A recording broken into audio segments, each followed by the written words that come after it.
Good evening. Change, we've all experienced it. Change in what grades we are in school, changes in schools, changes in teachers, changes of friends, change of our bodies in adolescence, the changes that we left our families to be on our own, and the jobs we applied for. These are just a few of the changes we can experience in life.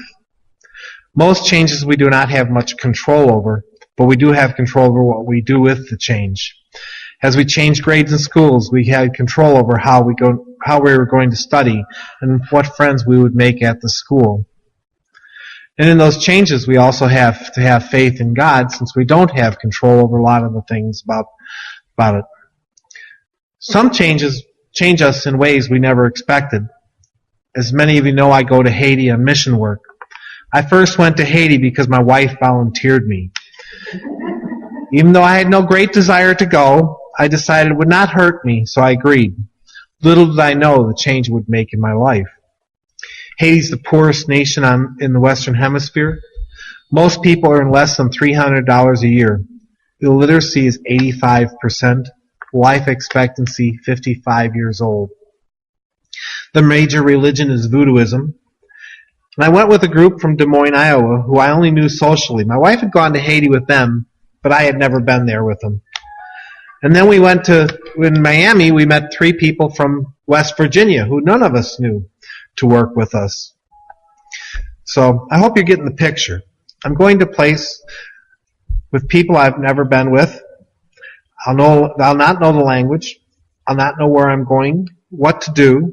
And we're going to meet people outside the airport who I do not know and who will take us to places I'm totally unfamiliar with. So I had to have a lot of faith in what was going to happen. Faith in God to take us where we were going. Up to that point, I had only moderately been active in church and had not really had religion as an important part of my life. It was there. It was something I felt I needed, but I didn't really pray often.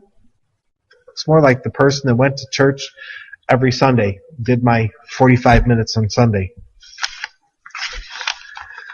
The people I was going to hear a total different view of their life. We landed in Port-au-Prince, and we were met by people shouting in directions at us in languages I did not know. We collected our bags and went through customs and out the front door in a crowd of 400 to 500 people to find the one missionary who was going to pick us up. We crowded 10 people in the back of and our bags in the back of a vehicle meant for much less luggage. We whizzed through the streets on a 125-mile journey that took us 8 hours to go.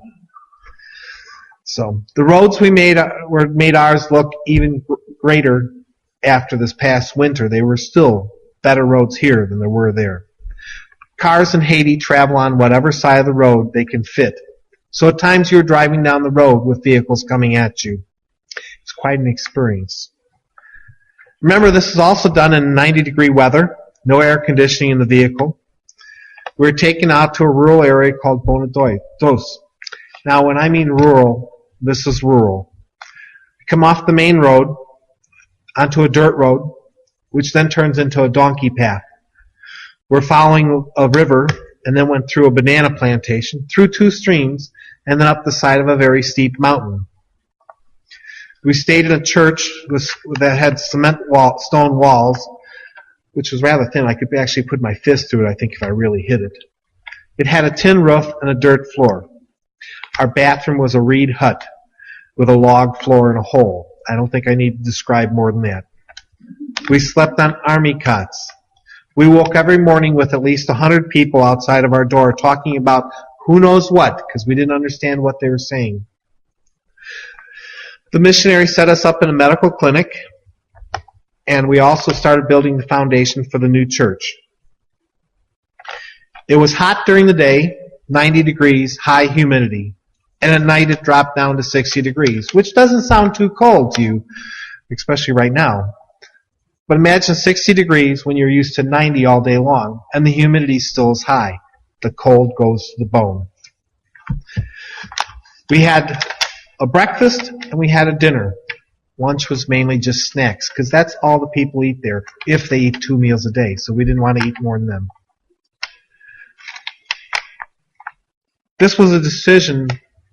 I made a decision to get involved in this. And when I committed to that decision, I decided I was going to do everything I could to be involved with the people. So as I worked during the day, I worked with the interpreters. I talked with the people throughout the day. Part of the day I would work in the medical clinic, and the other half I would build. In the clinic, we saw wounds from the voodoo practices, and the kids all had charm bracelets that were voodoo bracelets. We worked with the local pastors and the interpreters to explain that voodoo was not going to help them, and we prayed for each patient. In the evenings, I went to see their houses and learned how they made a living and met their children. Every evening, there was church service of some kind. And then when we got back, something very important to us is, as a group, we discussed what we had seen during the day and how we had seen God affecting our lives. I learned how important Christ was in the lives of the people I was with and the people that I was serving. We shared food with them, and they shared their lives with us. I went thinking it would not hurt me to help, but I received and learned more than I could ever give to those people. I need to tell you this. I could talk about this all day long, but I'm going to limit it to a few examples. As I was preparing to go, I packed my suitcase with the list of items they routinely hand out to what to put in. Unbeknownst to me, Charlotte repacked my suitcase. I got there and found out I had 2 days worth of clothes for a 7-day stay, and that I had a lot of bottles and baby formula. That was the only baby formula we brought on the trip. As we got out to the medical clinic, we found a grandma who had a newborn baby whose mother had died during child labor. Without this formula, we would not have been able to help this grandmother. Who would have known that that was why Charlotte sent it? I sure didn't know it. I wouldn't have taken it if it had been me. My task in the clinic was to give babies a scabies bath. Scabies are a little bug that can make a rash all over people's body and sores. The other task I was to give worm pills. Unbeknownst to me, the missionary could see me through a window and was watching what I was doing, as he was watching all of us to make sure we were okay and that we were doing everything we needed to do.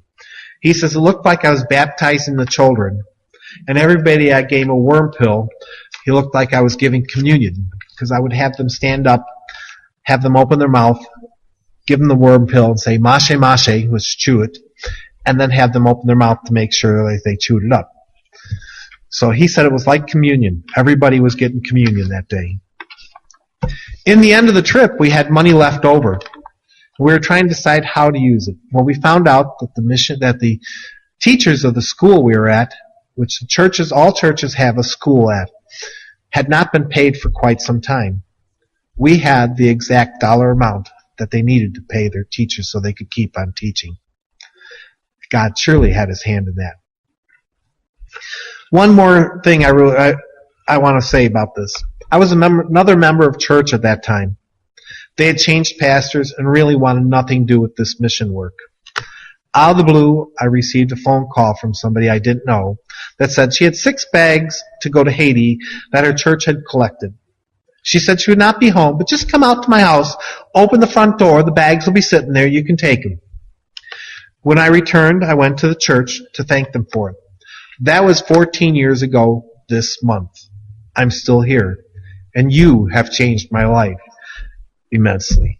And God has a great, for God, we could not do this. And by the way, I just want to let you know, we leave April 5th. Debbie DeChant, Nina DeChant, Curtis Bruce, and Charlotte and I will be going with the team from Grace Lutheran in Richmond. And we want to thank you all for support. Without the support of this church, we could not be able to do this. Thank you.